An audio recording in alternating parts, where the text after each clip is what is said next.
The Tnuctipun, singular Tnuctip, are a fictional extinct alien species in Larry Niven's known space series. Tnuctipun were small, arboreal pack predators, averaging about 3-4 feet long. Their heads were long and lean, and their eyes opened laterally.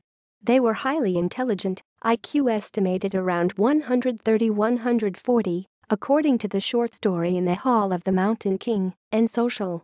As befits their carnivorous nature, they were also ruthless, aggressive, and cunning.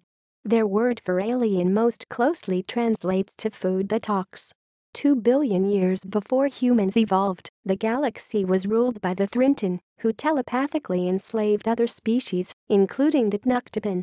The Tnuctipun invented most of the technologies from that era, including stage trees containing solid rocket fuel in their trunks, originally used as cheap rocket boosters, which in the present era of the known space universe had evolved to seed themselves across star systems, sunflowers, flowers with integral parabolic mirrors that can focus sunlight to deadly effect, and stasis fields, a time dilation device.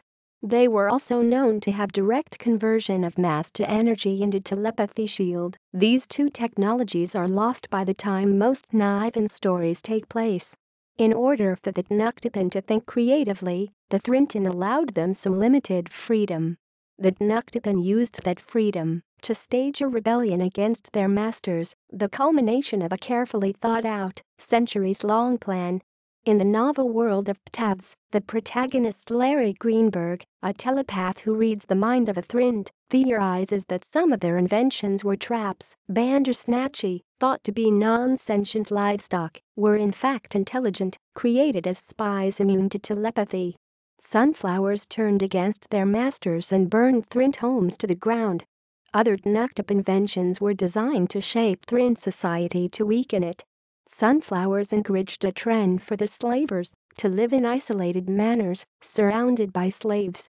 Mutated racing viprin, fast-running creatures raced for entertainment and gambling, ruined the existing viprin herding business, which along with other similar inventions led to an economic depression prior to the Tnuctip revolt. The war escalated until the Thrintun, rather than accept defeat, employed a device that amplified the sphere of influence of a Thrint's mind control to encompass the entire galaxy. And they gave a simple command, die.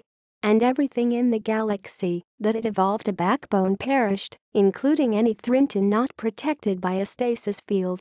The Bandersnatchy were one of the only sentient races that survived this on a large scale, because they were already immune to telepathic commands.